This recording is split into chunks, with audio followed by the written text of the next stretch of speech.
Hello guys, legit application po ito sa Play Store. Bali, ang gagawin niyo lang po dito is maglaro-laro lang po kayo sa mga challenge niya.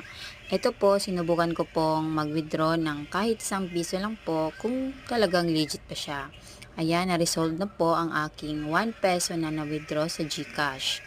Bali, login lang po ninyo dito ang inyong GCash number sa GCash para maka-withdraw kayo. Bali, ang gagawin lang po is maglaro lang po sa mga challenge. Yan, huhulaan lang po yung mga picture hanggang sa manalo kayo dito ng 23 points. Pwede din i-times 10 kung gusto nyo po na malaki po yung coins na makukuha ninyo. Tapos, may isa pa pong pagkakakitaan dito.